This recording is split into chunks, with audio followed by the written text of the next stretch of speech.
سڵاو ڕێز و حرمەت بۆی بینەرانی عەزیزی تەلەڤیزیۆنی پەرچەو. باسی سەربەخۆیی کوردستان لە ماوەی ڕابردووە باسێکی گەرم بوو، کوردستانی عێراق. ئەمڕۆ گەرەکمانە لە زاویەیەکی تایبەتترەوە باسی سەربەخۆیی کوردستان بکەین، ئایا موافق یان مخالف، و ئەو فاکتەرانە کە لازم بۆ سەربەخۆیی وڵاتێک بێنینە سەر باس و بێنە بەر باس و لێکۆڵینەوە. بۆ ئەم بەشە لە بەرنامە میوانی عەزیز کاک فاتح لەگەڵمانە، فاتحی شێخ. بەخێر بۆ بەرنامەی ئەمڕۆ. سپاس، ممنون دەبم. با لە هەموو شتێک لە عێراق دەست پێکەین. عێراق وەکو قانونی ئەساسی وڵاتە باسەکە وڵاتێکی فدراڵە، بەڵام هەروازانین بۆ ئەوە کە وڵاتێک فدراڵ بێت لای کەم بە دوو بەش وەکو دوو هەرێم پێویستە. لە عێراق ئەم شتە نییە. ئەم شتێوە چۆنە بینایە، فدراڵە یانە لە دیاردەیەوە؟ عێراق بە نظر من فدراڵ نییە، بەڵام ناوی فدراڵیان دێناوە. لە ئەسڵا ئەمە 2003 دوایەوە کە ڕژیمی بەعەس بە لەشکرکێشی ئەمریکا لەبینچوو ئەو هێزانە کە بەطور واقعی وجودیان بووە، تەبەن ئەمریکا و پۆل برێمر نظامە سیاسەکەی لەسەر دروست کرد، لەسەر ئەساسی تەناسبی بکووە ترازووی هێزی واقعی رابطەیەک بینی هەرێمی کوردستان لەگەڵ دەوڵەتی مەرکەزی بەرقرار بوو کە ئەو رابطەیەکی تەوافقیە، رابطەیەکی بۆ معنای فدراڵی نییە. بەڵام چونکە فدرالیزم اصطلاحێکی سیاسیە ئەویانە لەسەر داناوە، بۆ تەوان فدرالیزم لە خودی پارلەمانی کوردستانە لە 1992 بەعنوانی فۆرمێک گویا پێشکەوتووتر لە ئۆتۆنۆمی یا حکمی ذاتی یا خود مختاری. بەڵام سەرفەنەزەر لەوە کە لە تعریفی ڕەوابطی بینالمللە فدراڵ معنای چییە، لە واقعیەتی عێراقی 100 ساڵی ڕابردووە ئەمە معنای فدراڵی نییە، معنای تەوافقێک بوو لەسەر ئەساسی ئەو وەختە هەرێمی کوردستان 12 ساڵ بوو عەمەلەن یا بەقەولی هێناڵێن حقوقیەڵێن دۆ فاکتۆ سەربەخۆ بوو. بەڵام ئەو دوو حیزبە کە حکوومەتیان بەدەستەوە لە کوردستان لەگەڵ دەوڵەتی مەرکەزی، لەگەڵ تەمەن دەوڵەتی مەرکەزی وجودی نەبوو، لەگەڵ ئەمریکا کە ئشغاڵی کردبوو بە تەوافق گەیشتن کە کوردستان دووارە ملحەق بکەنەوە بە بەغداوە. ئەمیان ناونا فدراڵی، بەڵام لە ئەسڵا ملحەقکردنە. و ئەلبەتە ئەوەش بڵام کە لەو مۆرددا ئەوان هیچ پرسێکیشان بە خەڵکی کوردستان نەکرد، نە لە ڕێگەی ڕفراندۆمێکەوە، نە هیچ خۆیان کردیان. تەوان بەتولی ئەم 10 ساڵ یا 20 ساڵە ئێمە من یەکێک لەوانە بووم کە هەمیشە باسی ئەو نەکردەوە کە ئەم کارێکی لە جهەتی قازان، لە جهەتی قازانجی خەڵکی کوردستانە نەبوو کە چۆنە بوو، ئەڵانی تر دەرکەوتەوە وایە. زۆر باش. بۆ باسی مەنفعەتی خەڵکی کوردستان ئەگەڕێمە لە باسەکە، بەڵام مۆزوعێک هەیە، ئەویش باسی ساڵی 1990 کە ئەو کاتێک کە ئەمریکا نەیهێڵا کە منتەقەی پەروازبوونەوە ئێعلان کرد بەسەر شماڵی عێراقا دوای شەڕی خەلیج. لەو کاتیشا ئەیتوانی پێم وابێ ئەو کاتە زۆرتر ئەو زەمینە ئەو شەرایەتە مهەیە بوو کە داوای سەربەخۆییەکەنێکێکی بۆنێەوە بوو، ئەنفال تازە کرابوو، کیمیابانە کرابوون و زۆر شتی تر کە خەڵک لە حەزی ڕۆحی و لە حەز ڕەوانەوە ئامادەی ئەوە بوو کە شاید لە ساڵ سەدیان وەتایە سەربەخۆ.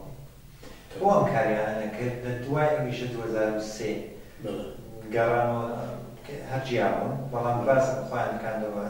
دەوڵەتی عێراق و گەڕانەوە ناو حکوومەتی عێراق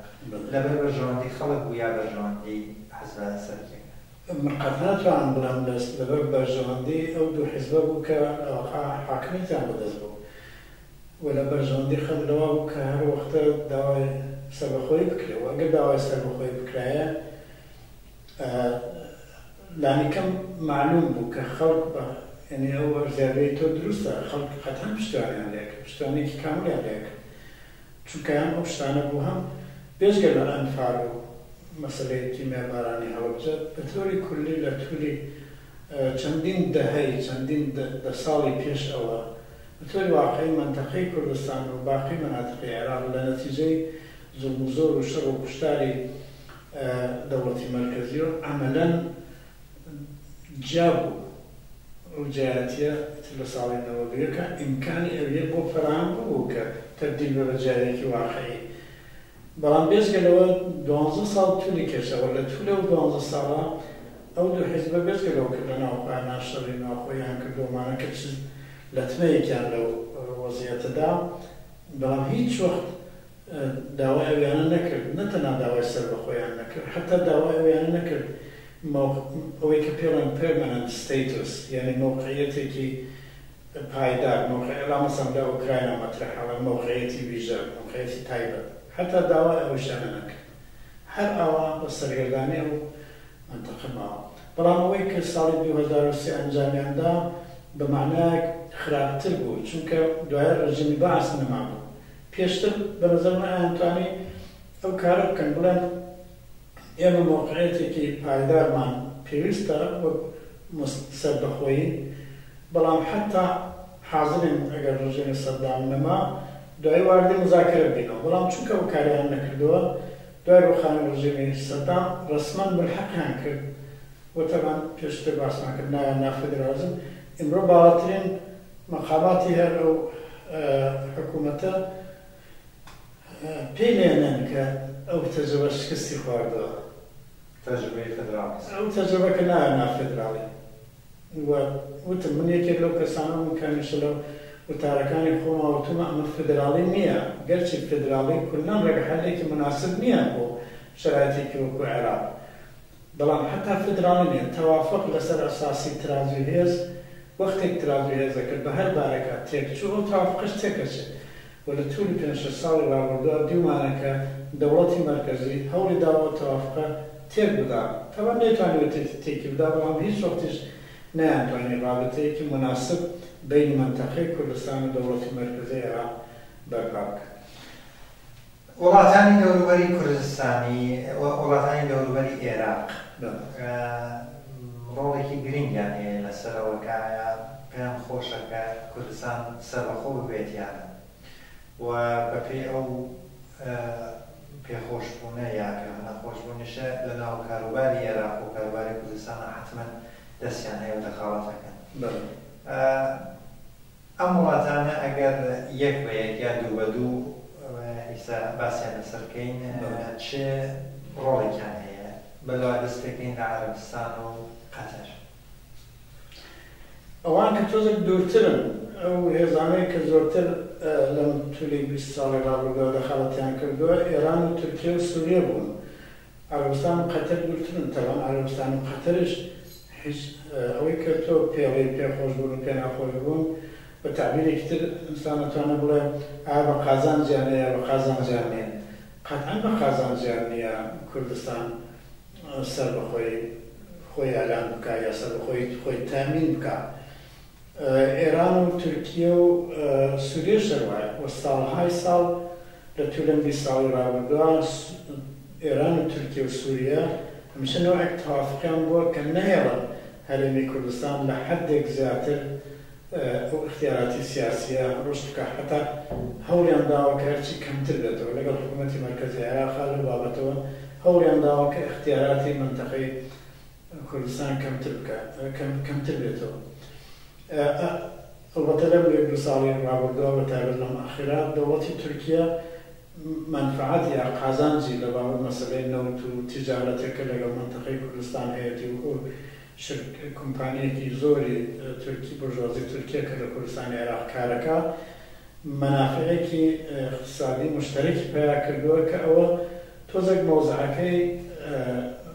گۆڕیوە بەڵام نەک بە تەواوی بەباریەوە کە پشتیوانی بکات. تەوان مەسەڵەن جمهوری ئیسلامی لە هەموویان زیاتر مخالەفەتەکە لەگەڵ سەربەخۆی کوردستانی عێراق. بەڵام سوالەوەیە مەگەر چاوەڕوانیەوە هەیە کە موافقەت بکەن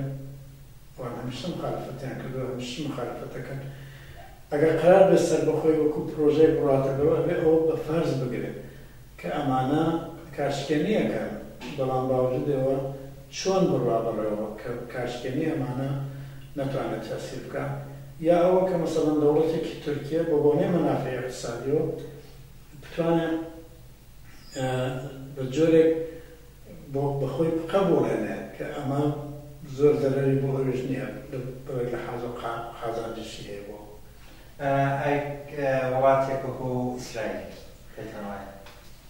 ئیسرائیل بەرحاڵ ماوەی چەند مانگی ڕابردووە ڕاگەیاندەوە کە ئەگەر سەربەخۆی کوردستان بێ و پشتیوانی لێکا بەڵام بە بڕای من لە زاویەی منفعەتی خەڵکی کوردستانەوە کە بە ئەندازەی خەڵکی فەلەستین یا کەمتر لە خەڵکی فەلەستین زۆریان دیوە کوشتاریان دیوە ئەوانە پشتیوانی دەوڵەتی وەکو ئیسرائیل بە قازانجی کارەکەیان نییە بە قازانجی پێشکەوتنی کۆمەڵگای کوردستان لەبارەی سیاسیەوە نییە بە پێچەوانەیە پشتیوانی دەوڵەتی ئیسرائیل لەوانەیە حتا زەرش چونکە بەشێکی زۆری ئەم مەسەلە ڕەبتی هەیە بەوە کە خەڵک لە مەنتەقا لە دنیا بزانن کە ئەمە مەسەلەیەکی عادڵانەیە خەڵکی کوردستان حەقیان هەیە و عادڵانەیە کە بچنە پای سەربەخۆی هەروەکو خەڵکی فەلەستین حەقیانە بەڵام ئیسرائیلێک کە لە ماوەی شەست و چەند ساڵی ڕابردووە خەڵکی فەلەستینی ئاوارە کردووە مرەتەب کوشتاری کردن و ئاخرین موردیشی هەتا بەر لە میزان نەزەرەیە بە میزان نەزەر لە مورد استقلالی کوردستانە ئەو کوشتارێکی لە خەڵکی غەزە پشتیوانی دەوڵەتێکی وا لە سەربەخۆی کوردستان بە قازانجی خواستی خەڵک نییە بۆ سەربەخۆیی. زۆر باشە لە وڵاتانی دەوروبەر کەمی بڕۆینە وڵاتانی جلهێزی دنیا ئەمریکایەکێکیان بێت فەڕەنسا و رووسیش بە تایبەت پێتان وا بێت ئەمریکا چۆن بۆ مەزاڕوانە پێی خۆشە بێت یا ینی دفاعی لێکات پای لێ ناکات ئەمریکا کلەن لە بەدابازە مواردە سیاسەتێکی پراگماتیستی هەیە یعنی تەماشا بکە شتێک قەولی مەشهور ئەمری واقع عملی ئەنجام شدە لەوانەیە خۆی لەگەڵا بسازێنێت دەوڵەتی فەڕەنسا سەمپاتی زیاتری هەیە هەر ئەم سەمپاتی نیشانداوە بە حەلی مەسەلەی کورد لە توولی مثلا 20 ساڵی ڕابردووە بەتایبەت حیزبی سۆسیالیستە وەختێک لە سەرکار بوون مثلا فرانسوا میتران و خانمی دانیێل میتران مەشهور بوون بەوە کە دفاعەکەن لە حەقی بەرحاڵ لە مەسەلەی کورد کە حەلی مەسەلەی کورد بە نەزەرگا ئەوان متمایلترن بەڵام لە حاڵی حازرا بە بڵێ مەسەلەی داعاشەوانەوە هیچ کام لەوانە بە ئاشکرا ناچنە پای دفاع لە سەربەخۆی کوردستان بەڵکو زیاتر هەوڵەدەن کە هەموو هێزەکان لە عێراقا متحد ڕاگرن تا مەسەلەی داعش تەواو بێت ئایا مەسەلەی داعش تەواو بێت چۆنی لێ بەسەرێت زۆر قابلی پێشبینی نییە لەبۆ رووسیەوە بە نەزەرەگا کە رووسیا هەم مەنافعێکی هەیە لە کوردستانە و ئەتوانێت ئەگەر مەسەڵەن سەربەخۆیەک دەتوانێت برێک مەنافعی تیجاری ببێت هەم لەباری سیاسەوە تەبەن رابطێکی لەگەڵ ئێران و عێراق و سووریە و ئەو محوەرە کە لەو بابەتەوە ئەبێت ئەتوانێت مخالفەت بکات ئێمە دیومانە لە مدەتا کە رووسیا مۆزەیەکی ڕۆشنی دەرنەبووێەوە زیاتر سکوتی کردو لەم بارەوە بەڵام ئەگەر دووبارە ئەم مەسەلەی سەربەخۆیە مەطرح بێتەوە مەسەڵەن دوای لاچوونی مشکلەی داعش ئەگەر دووبارە ببێتەوە بە مەسەلەی مەنتەقە و مەسەلەی کۆمەڵگای عێراق و کۆمەڵگای کوردستان ئەو وەختە لە سەرنج بدرێ بزانم قدرەتە جەهانیانە مۆزەیان چۆنە چونکە ئەم مۆزەعانە شتێکی پرەنسیپی و ئەبەدی نییە بە پێی وەزیرەت ئەگۆڕێ ممکنە پشتیوانی لێ بکەن ممکنە نەیکەن ممکنە خۆی لێ دوور ڕابگرن زۆر باش بەڵام جیارەوانە جیارە وڵاتانی دەوروبەر وڵاتانی جلهێزی دنیا ئەو کەسە کەشی تەسلیم بگرێت ئەو کەسە کەشی ئەو دانە بدان لەسەر بەخۆی خەڵکی کوردستان بینە سەر باسی خەڵکی کوردستان یەکەم لە باسی کولتوری تەفاوتەیە کە کردبێن کولتوری کوردستانە لەگەڵ کولتوری بەشێکی تری عێراق یا بەشی عەرەبی عێراقا هەست. ئەم اختلافە کولتوریە چەندێک ئەتوانێت بنەمایە بێت بۆ ئەوە کە خەڵک داوای جیابوونەوە داوای استقلال بکات. اختلافی کولتوری ئەتوانێت لە کۆمەلگایەکە وجودی ببێ بینی بەشێک لە ئاهالی، بەڵام بیشتان لەباری سیاسی و بەیەکۆ بژین یا لەباری اقتصادی و بتوان بەیەکۆ منافعانی ئیجاد بکات کە لەژێر چەتری یەک وڵاتە بژین. ئەم سورێکی زۆر مهم نییە، بەڵام بێژگە لەوە ئەم اختلاف فەرهەنگیانە بەشێکی زۆری مربوطە بە حکوومەتەکان و تەبەقاتی حاکم هەم لە سەرحی عێراقا و هەم لە سەرحی کوردستانە. یعنی ئیدئۆلۆژی ناسیۆنالیزمی فاشیستی بەعسی فەرهەنگێکی دروست کردووە لە عێراقا و فەرهەنگێکی شکل پێداوە لە مقابلە لە کوردستانە کە ئەمدوانم بەیەکەوە ناخێنن بەیەکەوە. هەروەها ناسیۆنالیزمی کوردی سەرۆکاری کردووە. مەسەڵەن هەر لەم ماجرای دوای داعشا کە دەیەکی زۆر خەڵک لە شوێنەکانی ترۆ بەتابە خەڵکی عەرەب زبان چوونە ناو هەولێر و دهۆک و ئەوانە جەریانێکی ئەتوانم بڵێم ڕەگەست پەرست لە کوردستانە دەستیان کرد بە بەحسیەوە کە ئەمانە چونکە عەرەبن فڵانەوە کە تەوان زۆر بەرەوی پەیان نەکرد. یعنی خۆشبەختانە هەم خەڵک ئەو میزانە لە ئاگاهیان بوو کە لە وەختی وا لە وەختی ئاوا تەنگانە ئەم مەسائلە لەبەرچاو نەگرن و هەم خودی حکوومەتی هەرێمی کوردستانیش منفعەتی لەوان نەبوو کە لە مقابلە بەساوتی شەڕێ بە شەڕی کورد و عەرەب نییە. بە تۆری واقعی شەڕی کورد و عەرەب نییە، بەڵام ناسیۆنالیزمی کورد لە تووری 56 ساڵی ڕابردووە بە دەرەجەیەک ئەم فەرهەنگیە ڕەواج پێداوە. کولەن فەرهەنگ یا ئیدئۆلۆژی لە هەر کۆمەلگایەکە ئیدئۆلۆژی تەبەقەی حاکمە کە لەو کۆمەلگا پەرەسێنێ. هەمیشە وا بووە لە هەموو وڵاتێکە وایە. چ لە عێراقا ئەم شتێکە گوایە عەرەب بەرتەریە بەسەر کووردا فەرهەنگی تەبەقەی حاکم بوو لە تووری دەیان ساڵە شکڵیان پێداوە و هەم لە کوردستانیشا ئەوە کە گوایە کورد و عەرەب بەیەکەوە ناکرێن فەرهەنگی بۆ تەبەقەی حاکمی کوردستان پەرەی پێداوە. بەڵام لە دنیای واقعی شاد بێژگە لە مەسەلەی فەرهەنگ بە سیاسەتیش لە کۆمەلگای عێراقا کورد هەمیشە وەکو هاوڵاتی دەرەجە دوو چاوی لێکراوە. حتا ئەو وەختەی کە لە قانونی ئەساسیە مەسەڵەن ساڵی 58 دوایەوە کە ڕژیمی شایەتی لە بین چوو دوای شۆڕشی 14 تەمووز مەشهورە شۆڕشی 14 تەمووز عەبدولکەریم قاسم هات سەرکار، ئەو وەختە تەوان سڵحێک کرا بینی بڵێن ئەحزابی ناسیۆنالیستی کورد لەگەڵ حکوومەتی مەرکەزیە عەبدولکەریم قاسمە. قانونی ئەساسیە کە وەختە دروستکرا بۆ یەکەم جار تیا باسیەوە کرا کە لە عێراقا دوو ملت هەن، کورد و عەرەب. بەڵام هەر لەو قانونی ئەساسیە وتراوە کە عێراق وڵاتێکی عەرەبیە. لە قانونی ئەساسی ساڵی 1958ەوە هەتا ئێستا هەرچی قانونی ئەساسی هاتووە هەر ئەمە تیا تەکرار بووەوە. زۆر باشە تۆ بینێرە سەر و مێزە وەختێک ئەم باسە هەیە کە گویا دوو ملت هەیە، بەڵام لە عینی حاڵا حکوومەتە عەرەبیە معنایەوەتە ملەتی عەرەبەکە دەرەجەیەکە کوردەکە دەرەجە دووە. ئەمە پێشکە لە جەنبەی حقوقی جەنبەی فەرهەنگیەکەیەوە ئەم ڕۆحیە ناسیۆنالیستیە فاشیستیە لە ناو عێراقا پەرەی پێدراوە کە کورد دەرەجە دووە و لە ناو کوردیشا حتا بورژوازی کورد و تەبەقەی حاکم لە کووردا و تەبەقەی فێودا و تەبەقەی بورژوا و ئەحزابی بەجۆر قبوڵیان کردووە موقعیەتە دەرەجە دووە. خەڵکی کوردستان قبوڵی نەکردووە. چۆن قبوڵی نەکردووە؟ بە ئەنواعی وەسیلە بەرخە مقاومەتێکە کراوە بەخەر لەسەر شانی خەڵک بووە. خەڵک ئەمەی قبوڵ نەکردووە کە هاوڵاتی دەرەجە دوو بێت. بەڵام ئەمەلەن لە تووری 56 ساڵی ڕابردووە ئەوەی پێ تحمیل کراوە تا ئەلعانش. باسی ئەودا کرد کە فەرهەنگ یا کولتور ئیدئۆلۆژی تەبەقەی حاکمە. پێتان وایە ئەم ئاڵوگۆڕە سیاسیانە کە کراوە دەست عێراق ئێستا بە تایبەت لە دوای 91 سەدام لە عێراق لە بەشی کوردستانە نەماوە دوای ویشەکە 2003 کولەن ڕژیمی باسفۆخا ئەم ئاڵوگۆڕانە هیچ ئاڵوگۆڕێکی لە ئەو سەتری فەرهەنگیایە سەتی و ئیدۆلۆژیە بە وجود نانێوە کە ئەو اختلاف فەرهەنگیانەکەمەوە کاتەوە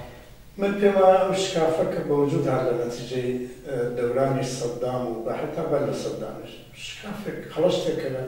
کۆمەلگای عێراقا بینی منتەقەی کوردنشین و باقی عێراق بە وجود هات لە دوای 92 ئەو قەڵەشتە زیادی کردەوە لە دوای 2003 تا ئێستا کە 11 ساڵە هەرچەند بەظاهر هەرێمی کوردستان بوو بە بەشێک لە دەوڵەتی عێراق و لە سیستەمی سیاسی عێراق بەڵام ئەو قەڵەشتە ئەو جاییە ئەو فاسلەیە زیادی کردووە کەمی نەکردووە ئەستا تۆ مەسەڵەن فەرزکەن تەماشای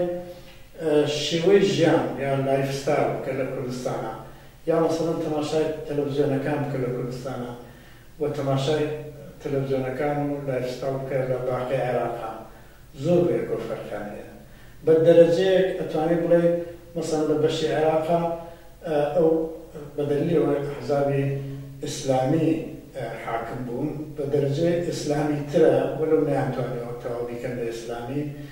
و بە دەرەجەی لە کوردستانە کەمتر وایە چونکە ئیسلامیەکان نفوزیان کەمتر بووە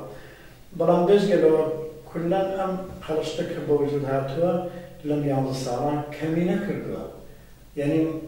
مەبەستمەوەی ئەم تەوافقە کە بینی حکوومەتی هەرێم لەگەڵ حکوومەتی بەڕاکراوە نەبووتە بەعسی نزیکتر بوونەوەی ئەهالی منتەقەی کوردستان لەگەڵ باقی عێراق و یا حتا نەبووتە بەعسی نزیکتر بوونەوەی حکوومەتی هەرێم لە حکوومەتی بەڕا بەپێچوانە قەڵەشتەکە زیادی کردووە مادام زیادی کردووە معنایەوەیە ئەمە کار ناکە ئەم ڕابطەیە ئەم پەیوەندە لە بینی کوردستان و دەوڵەتی مەرکەزیە کاری نەکردووە و شکستی خواردەوە خوانەوە شکستی خواردەوە بەڵام بەداخەوە ناڵێن شکستمان خواردەوە چونکە چه شکستی خواردەوە خۆ خەڵکی کوردستان کاری نەکردووە باسی ئابووری یەکێ لە گرنگترین پێم وابێ سەرەکی ترین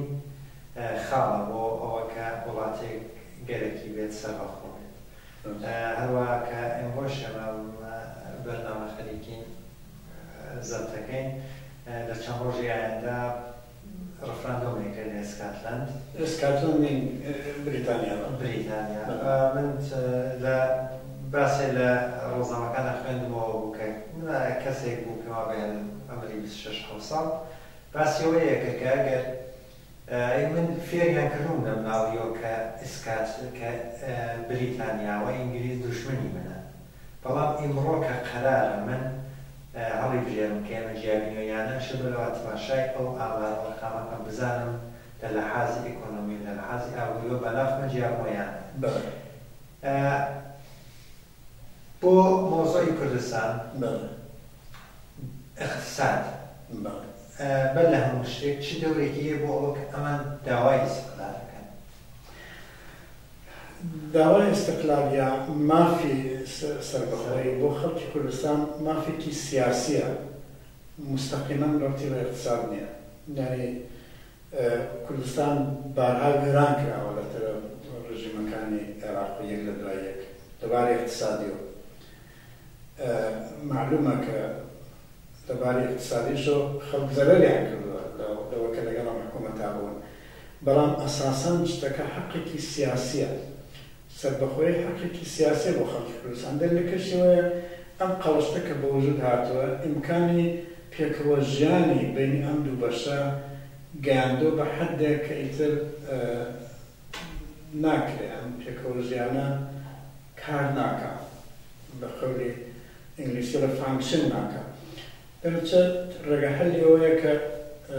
جابێتەوە یان جابوونەوە خۆی لە خۆیان مەطلوبیەتێکی نییە بەڵام باوجودەوە معلومە مەسالێکی باشە مەسالێکی بەجێرە باشە ئەگەر کوردستان جابێتەوە ئەتوانێت لەبارەی ئابووری و گوزەرانی خۆی تامین بکە جواب من بو مثبتة بنقول حتى عقل العام بحسي نوت هي لكردستان بحسي هو كمنابعي كي نوتي يقدر زور نوت وغاز لكردستان هي كتدلوا ثروتك بو كما قاعد بلام حتى عقل وزن به المنطقة بدلي وإلى باري السياسي وكيوستي بوهايا وحقي خلق كردستان كدعوة سبب خوي بكام لبروا ببري زور باش مادام أما وهايا أبي كومالگا جوری اداره بکنه که لبارد شبتانه گذرانی خوی بکا و کردستان ولاتی که دولمنده لباری مسئله آو کشا و فلاحت و حتی صنعت و بدرجه که الان مخصوصا استعایت چونکه سرمایه‌داری ل 20 سالی رابرد 20 چند سالی رابرد زور رشدی کرده لعراق تا لکردستان طبعا رشدی سرمایه‌داری همون مثبت نیه برام لانی کم اونده مثبت هیه که وزران هرچند قليلة كيران مثلا حتى التماتش للدروا واردك بلان بالأخير أم رابطة تجارية سرمایه‌داریة اقتصادية لولاتا دروس كردوها كخلطاني وزراني كيركا نوتي شي في إضافة كي معلومة مثلا وياك سبخوي حقك بلان بويك أم حقا بكيت مرحلة إجراء تحقق بديدة طبعا بيرستي بو هيك لباري اقتصادي شو يعني خلق حقيقه حساب بو خويبكا او كسلا سكاتلاند او جوانا حقي بو برسال خويبكا بلان لا سكاتلاند مثلا السياسة وجودي نية هر ابويكا اقتصادك وجودي سكاتلاند نزبايا ممنوعانا كشتاري عندك راوا 200 صار بين سكاتلاند وانجلاند شر نبوه كما آخر إن شاء الله كان ده 6 صار بالليست وأنا وكراو كيت 6 صار إسكات 6 روحات حوصلة لا مبالغ بلام 200 صار شر نبوه لو بينا أنت ولاتك 200 صار شر تاعي نبوه به مسألة زومي تانية مثلا إيرلند زومي تيابوه إيرلندا دولة بريطانيا دولة انگلستان لإيرلندا كشتاري كردو زومي كردو اللي بحثك فرقه بحث سياسي لإسكاتلندا مطلقا سياسي لإسكاتلندا مثلا ويكا أو طبقة حاكمة إسكاتلندية برجوازية إسكاتلند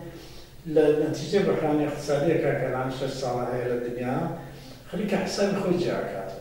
ألا من بو درامة يكون بشكم لقل إنجلندا لقل باقي بريطانيا باش يقوم جارك مو ذات القازان اسمه نوتي فلانية برحل بلام خلق حقاني يعني باش بوتو بقازان اسمه بو منشي ومثلا فرض كان قبل من استعلا اسكاتلند بويا لرفراندوم كا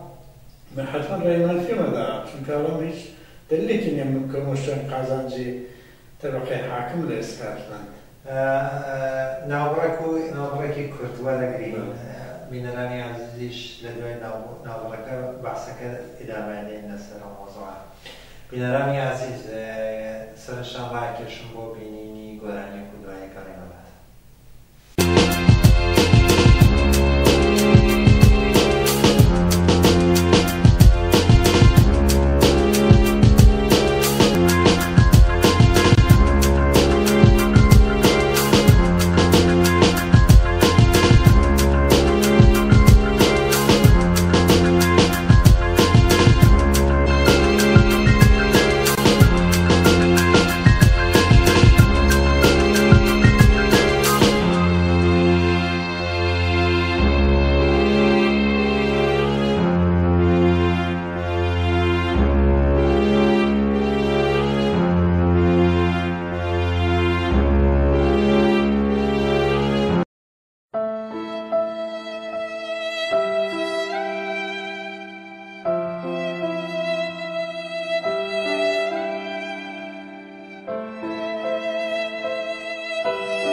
بینەرانی عزیز بە بەشی دووەمی قسە باسەکەمان ئەگەڕینەلاتان. فادای شێخ ئێوە باسی سەربەخۆیی سکاتلەندمان کرد کە ئەگەر دەوێت بیت ڕایەت مثبەت لێیانە کە مثبەتە مەنفیە چ جیاوازی هەبینی لە بینی ئەم داوای سەربەخۆیی لە بین سکاتلەند و کوردستانە کە ئەگەر لە کوردستان ئەوێت ڕای ئەرێ لە سکاتلەند داوای دلیل اسکاتلند دلیل وجودی نیه با مجابونها. اتم طبقه حاکم برجوازی در اسکاتلند اوه حسابی خوی جاب کرد. حسابی خوی در برجوازی انگلیس در سیتی لندن جاب کرد. اما وقوای مثلا فرض کن لندن بیوه ل یعنی بریتانیا بیوه ل اتحادیه اروپا بیت دروا. من بملاین بریتانیا هم بودی دروا. اتحادیه اروپا اتحادیه که گرفته بلان مولاتک وکو بریتانیا که 300 سال اسکاتلند و بریتانیا مشکلی نبود. عقل خلق کان مشکلی نبود بیکو. ظلم نبود، استمک نبود. خلاص کی وارد جامعه وجودی نیه. ام مولات گوره بو شکر کرده. مولاتی گوره همیشه باشتر مولاتی شکل بود. جانی هاولاتیان.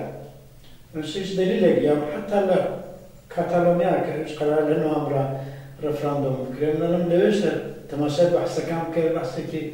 اقتصادية والآن بحث اقتصادي نمربوط بجياني خلق واني مثلا أجر إما كاتالونيا سربخوب كينوا وضع خلق لبالي اقتصادي ومعيشة يعني باشترى به واني على إما مالاتي كم تردن لدولتي مركزي كيف خطاني مالاتي كم تردن يا زاد تردن وقت قازان جي اقتصادي و حاولاتي نرى من بور بي استقلالي كاتالونيا يا اسکاتلند. برام لکردستان بحث که بحثی کی سیاسیه، بحثی زومزوره که و کشتاره که لطولی چندین دها کراوا خالص تک بوجود هاتو که هم خالصتا نتناب پر نکراوا تو لده سالو یا سال رابطه زیادری کردوا و هیچ تو آسویک شگنابی بود که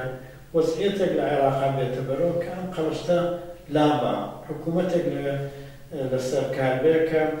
بتوانه خلق بیکو هاوجیانی که واقعیان دبیکو درجه دو نبی کرد. لبروه ایما کمونیستکان حدود 20 سال رسما دفاع ما کرده خواستی سربخوی لکردستان عراق.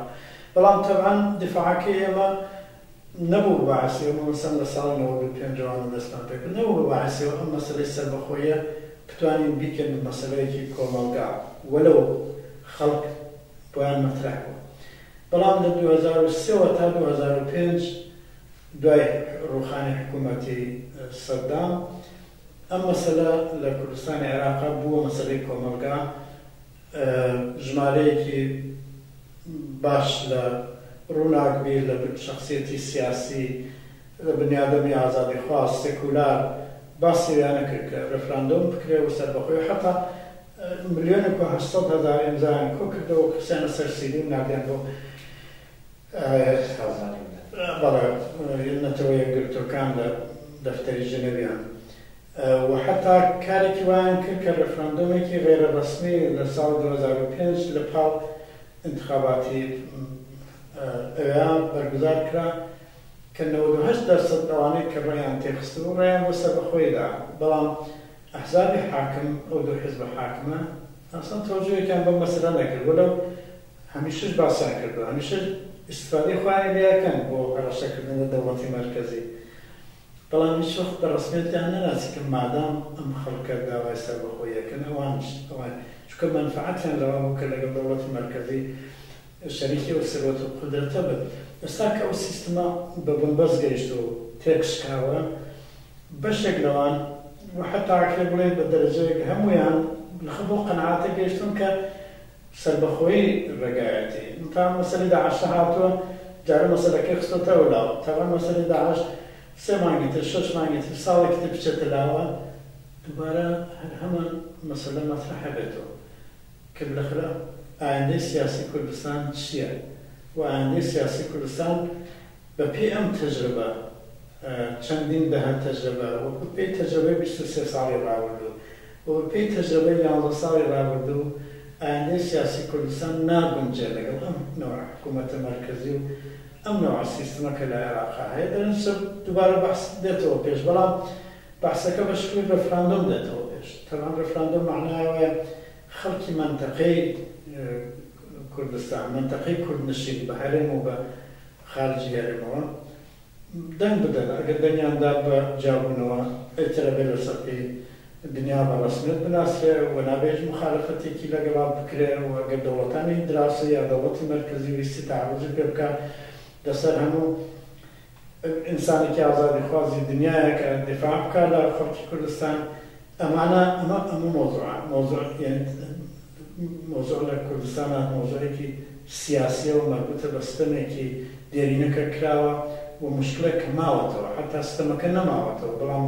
مشکلەکە وەکو مشکلێکی سیاسی ماوە وەکو قەڵەشتێک ماوەتەوە عیلاجی ئەم قەڵەشتە سەربەخۆیە لە سکاتلاند و لە کاتالۆنیا هیچ مۆزوعێک وجودی نییە کە عیلاجی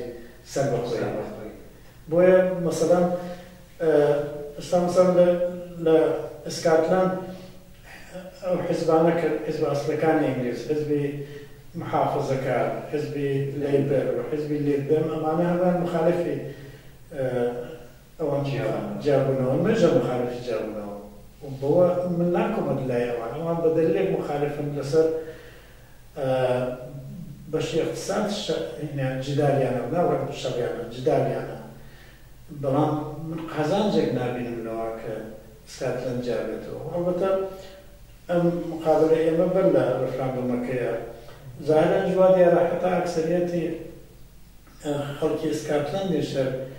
دەنگ نەدەن بەڵام ممکنشە دەنگ بدەن بە جیابوونەوە دەهەرحاڵ جیابوونەوە لەوێ بناڕەیەکی واقعی نییە کە هاوڵاتی بە قازانجی تەواو لە کوردستان بە پێچەوانەیە بە قازانجی هاوڵاتیە تا ئێستا ئەو دوو حیزبە مانیان بووە لەواقع باسی سەربەخۆیت کرد کە بۆ کوردستان ئێوە ڕای مستەلی پێدەن بۆ بینەران حەزەکەم باسەوە بکەین بە وەیلی لایەنە حەزبە دەسەڵاتدارەکان لە کوردستان داوای سەربەخۆیی یەکەن ئێمەش داوای سەربەخۆیی یەکەن فەرقی ئەم دوو داواکاریە چییە؟ ئەو زۆر سوالێکی بەجێیە چونکە ئەوڵەن حیزبە دەسەڵاتدارەکانش یەک پارچە داوا ناکەن بەهەرحاڵ بەشێکیان وەلەو هیچ کامیان بەشێکیان بە گەرمی داواکەن بەشێکیان وەلەو قالم بە مەسەلەکە بەڵام ئەڵەن وەختی نییە ئەڵەن شرایەتی ئامادە نییە و چ بەڵام دەرحاڵ ئەوان هەدەفیان وایە ئەم وەزعیەتی حاکمیەتی دەسەڵاتی خۆیان کە لە 23 ساڵی ڕابردوو بوویانە ئەم دەسەڵاتە بێڵنەوە وەلایەن حاڵە سەربەخۆیەک بە وجود بێن بۆ معنە دەسەڵاتەکان زیاتر بکەن و وەزنی خۆیان لە مەنتەقە زیاتر بکەن بەڵام خەڵکی کوردستانیش بە قازانجیانە کە ئەم سەربەخۆیە بێت لێرە تەمان بەیەکەگەن لە یەک مەسەلا بەیەکەگەن ئێش مەسەلەی رابطەی منتەقەی کوردستانە لەگەڵ دەوڵەتی مەرکەزی لە باقی مەسائلی ترا بەنظر من ئەکسەریەتی خەڵکی کوردستان لەگەڵ دوو حیزب حاکمە بەرژەوەندیان یەک نییە نەتیجە کاتە چی نەتیجە کاتەوە من ئەگەر لە هاوڵاتیەک بم یا فعالێکی سیاسی بم یا کۆمۆنیستێک بم هەوڵ دەدەم لەم دەورا کە بەحسی ڕەفراندۆم هەیە هەوڵم داوایەوە بکەم کە ڕەفراندۆم ئەبێ مەجالی پێ بدرێت مەسەڵەن ناکرێ وەکو ئەوەی کە ڕوسیە لە کرێمە کردی لە زەرفی 2 هەفتە ڕەفراندۆم بەرگزارکرا ڕەفراندۆم لە هەر شوێنە بکرێت مەجالێک بدرێت ئەحزابی سیاسی شخصیەتها جەریاناتی سیاسی بتوانن هەریکە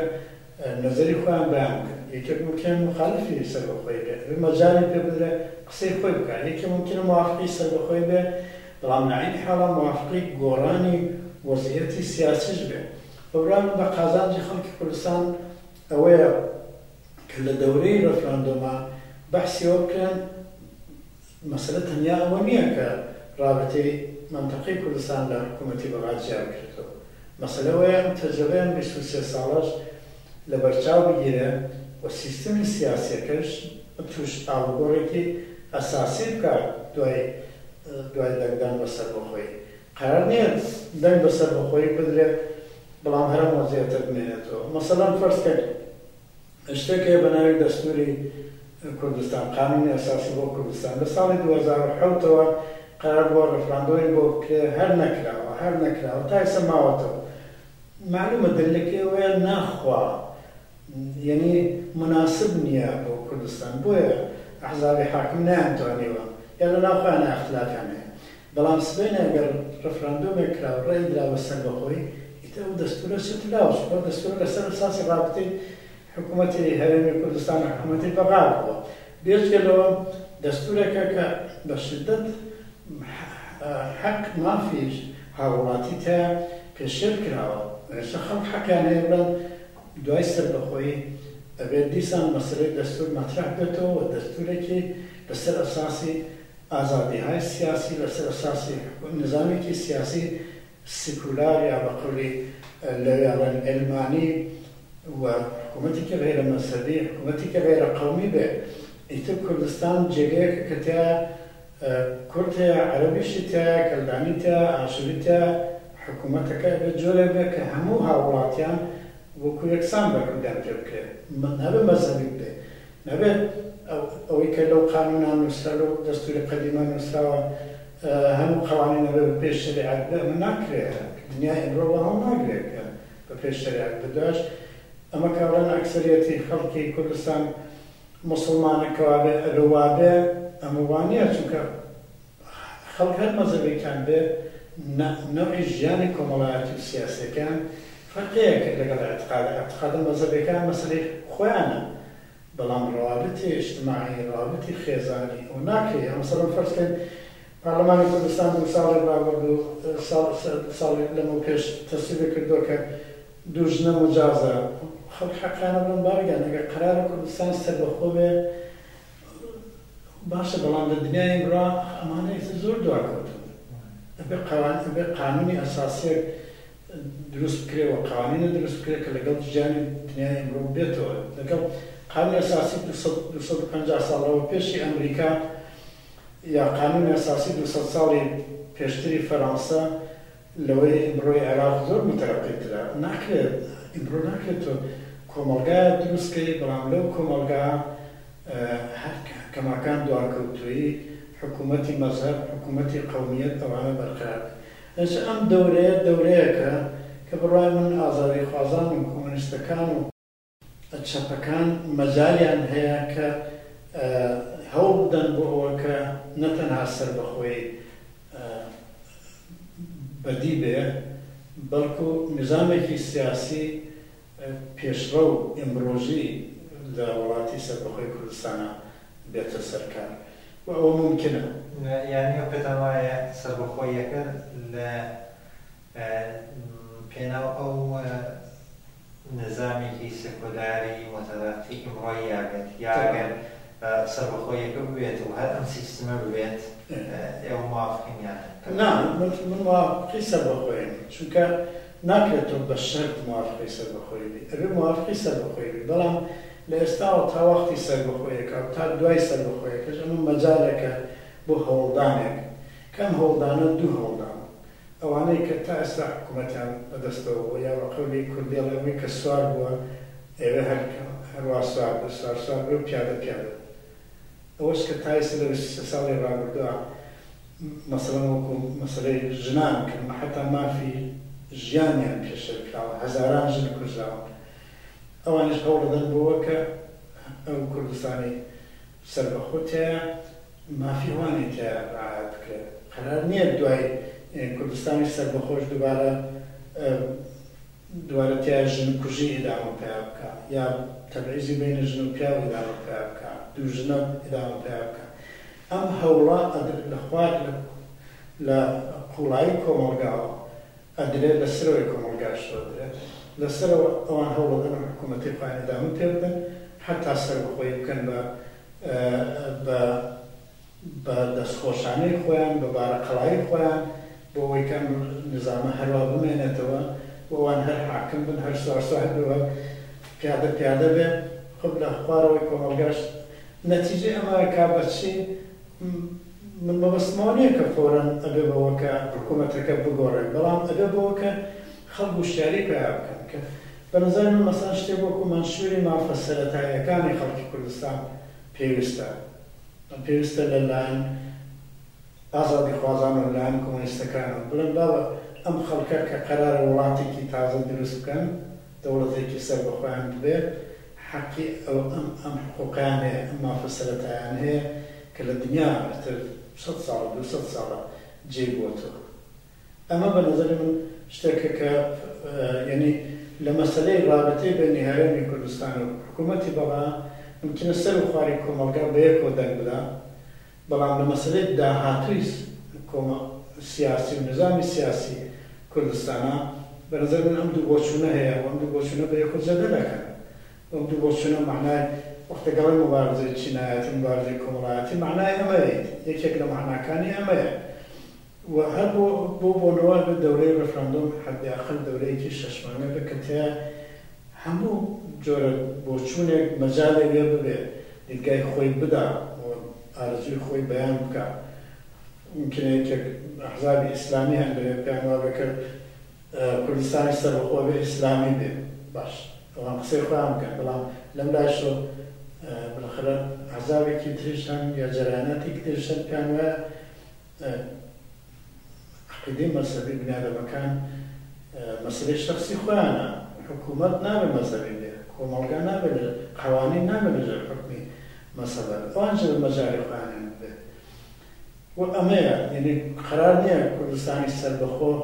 هەر ئیدامەی ئەو وەزعەتەی ئێستا بێ یا لە ئێستا خراپتر بێ قەرار لە ئێستا باشتر بێ و تەبانێکی وەکو من کە ئەڵێم ئەگەر لەوێ بۆیان حەقی دەنگدانم باید دەنگی مەسلەتمەدا هەڵسەنگاندنی من ئەوەیە کە لەباری سیاسیەوە و حتا لەباری مەعیشەتیەوە وەزعێکی باشتر بۆ مەجموعەی هاوڵاتیان پێک دێ بەڵام ئەم وەزع باشترە ئۆتۆماتیک ناکەوێتە بەشت هاوڵاتی ئەبێ هەوڵی بۆ بداویشت پرسیارێک کاتی بەرنامەکەیش پێوا بێ ڕوو لە تەواوبوونە بەڵام من دوو پرسیارم ماوە پرسیارێکیان باسی زوانە بەم ئەحزاب و جەریانات و کە ناسیۆنالیستن و لیگەران وەکو بەهانەیەک استفادەی لێەکەن هەمیشە بۆەوە دایان وەکو خاڵێک بۆ جیابوونەوە بۆ کە وەختی داوای سەقدارەکەن یا جیابوونەوە کەن زوانی شەکانە پاڵن بیر و ڕایە تماشاکردنیەوە بۆ زوان بە بەبەستی فاکتۆرێک بۆ استقلال چی زۆن فاکتۆرێک نییە بۆ استقلال زۆر وڵات هەن لە دنیا خەڵکی تیا دوانی جۆر بە جۆران هەیە بە یەکۆ هاوژانیەکی ئاساییان هەیە مەسەڵەن لە فینلاندا سوێدی زوان هەیە فینلاندی زوان هەیە زوانیشان زۆر لە یەک دوورە هیچ مشکلێکیان نەبووە لە کوردستانیشا بە نەزەری من مەسەلەی زوان مەسەلە ئەسڵیەکە نییە یا مەسەڵەن فەرزکەن ئێستا لە ئیسکاتلەند خۆ زوانێکی جیاوازیان نییەوە لە کاتالۆن کە زوانێکی جیاوازیان هەیە بەڵام خۆی موشکلێک بۆ زیانەکەیان وجودی نییە. یعنی زوانی کاتالۆنیا لە توولێک قەرنی بیستا گەشەی پیدا کردووە مانایەکیشی نەبووە. زوان ئەو عاملە نییە، بەڵام زوان بۆ وڵاتێکە بێوێ سەربەخۆ بێ پێویستە کە تەکلیفی معلوم بکرێت. واقعن یەکێک لە مەسائلێک کە پێویستە کوردستان سەربەخۆی بگرێ ئەوەیە کە ئێستا تەکلیفی زوانی ئیداری و ئامۆزشی لە کوردستانی عێراقا معلوم نییە. چەند ساڵی ڕابردوو بەحسێک کرا کە سۆرانی و بادینی چی بێ. ئەڵان معلوم نییە چونکە حکوومەتەکە نایەوە مەسەلە حەلەکە. ئەم حکوومەتەکانان هەیە بە دەلایلی مختلف کە ئێستا جێگەی باس نییە نانویستەوە مەسەلە حەلەکەن و هەتا سەربەخۆیەک بۆ وجودنەیەک ئەو مەسەلەش حەل نابێت. حەڵەکە وڵاتێک کە سەربەخۆ بوو پێویستی بەوەیە معلوم کرد زوانەکەی مثلا سۆرانیە یا بادینیە ئەمانە سڵاوەتێکیان هەیە، چه حقوقێکیان هەیە، چۆن ئەبێ کۆمەڵگا بەپێ ڕەفتار بکات. کە من لەو بابەتەوە سەباسی خۆم کردووە لە وەختی خۆیان ئەگەر مەجال لەگەڵیاندێشا بەحسی بکەین ئەویش بەحسێکی جالبە. بەڵام نەفسی تەفاوەتی زوان بە تەنیا کافی نییە بۆ سەربەخۆی. بە عینی حاڵە لە کاتی سەربەخۆیان مەسەلەی زوانیش ئەمجارە درۆ مەسەلەیە کە کۆمەلگا لە ڕێگە حەلی خۆی بۆ بدۆزێت. وەکو پرسیاری ئاخر ئێوە چ فاکتەرهایەک چ فاکتەرهایەکدان بۆ باسی سەقلانیانی پێتان وایە ئەش چ فاکتەرهایەکە کە وڵاتێک یا مەنتەقەی و کوردستانیا هەر کوێی تر داوای سەقلانکە؟ بە نەزەر من مەسەلەکە ئەوەیە کە مەسەڵ لە کوردستانی عێراقا ئەو مێژووە ئەو ڕابردووە کە ئەو شکافی بە وجود هاوردووە ئیمکانی پێکەوە ژیانی لە بین بردووە یان نزیکی کردوتەوە لە بین چوون. بۆیە جیابوونەوە لازمە. ئەگینا لە شوێنێکە کە ئیمکانی پێکەوە ژیان مابێ جیابوونەوە زەروری نییە. مەسەڵەن من پێم وایە ئەمە ڕەبتی بە کوردبوون نییە. فەرزکەن ئێستا لە کوردستانی تورکیە علاوەتمەوە ملی بووە هەلعامیش ئیدامەی هەیە، بەڵام من پێم وایە ئێستا ئەگەر ڕەفراندۆمێک بکرێت لە کوردستانی تورکیە کە ئەسڵ پێمان هەیە ڕەفراندۆمێش بکرێت لەوێ، حتا ئەگەر ڕەفراندۆمێش بکرێت بە نەزەر من ئەکسەرێتی خەڵک ڕێی نادا بە جیابوونەوە، چونکە لەوێ ئیمکانی پێکەوە ژیانێک هەیە دەبارەی اقتصادی بارێکەوە حسابی بکرێت. حتا لە ئێرانش بە نەزەر من هێشتا بۆ دەرەجە ئەو شکافە نییە کە لە کوردستانی عێراق هەیە. لە کوردستانی عێراق ئیمکانی پێکەوە ژیانی بەرابەر بینی ئەم دوو بەشە لە کۆمەڵگا ئەوە لە بین چوێنی بە هیچ چەسپێک تازە ناڵکێتەوە. تەبەقەی حاکم لە هەردوو لاوە ئەم کارەی کردەوە، ئەم کراوەیت. وەختێک کراوە چارەیەک نییە. ئەگەنە جیابوونەوە لە ئەسڵا خۆی هینێک نییە، شتێکی موسبەت نییە کە لە هەموو شوێنێک تۆ هەوڵی بۆ بدەیت. زۆر تەشبیهەکەن بە حەقی تەلاق، وڵات حەقی تەلاق ئەبێ وجودی بێ، ژنەبێ حەقی لێ ئەگەر پێی خۆش نەبوو لەگەڵ مێردێک حەقی بێجیابێتەوە. بەڵام حەقی تەلاق معنایەوە نییە تۆ پەرەی پێ بدەیت. حەقی تەلاق حەقێکی مەنفیە، تۆ حەز ناکەی تەلاق زۆر ئەنجام ببێ. جایز حەقێکە کە وەختێک لازم بوو ئەبێ دفاعی لێ بکەی، بەڵام معنایەوە نییە تۆ پێت خۆش بێ لە هەم جێگەیەکان تەلەر جیابوونەوە ڕوودا جیابوونەوە ڕوودا. گوتم وڵاتی گەورە بۆ هاوڵاتیان باشترە هەمیشە لە وڵاتی چکۆلە. بەڵام بە هەرحاڵ کوردستانی عێراق لە مەرحەلەیەکە حتا لە 20 ساڵ بەدەیستەوە ئەبوایە ئەم مەسەلەی سەربەخۆیەت هەیە بشاتە مەرحەلەی وەدی هاتن و ئێستاش وەختێتی. بەڵام ئێستا مەسەلەی داعشە تەبەن مەسەلەیەکی بۆ ئێکسترایە هاتۆتە گۆڕ. هیوادار واقعان بکرێت مەسەلەی داعش هەرچی زووتر ئەم کۆمەڵگاوە بەتایبەت لە عێراق و سووریا و لە هەر جێگەیەک هەیە ڕیشەکان بکرێت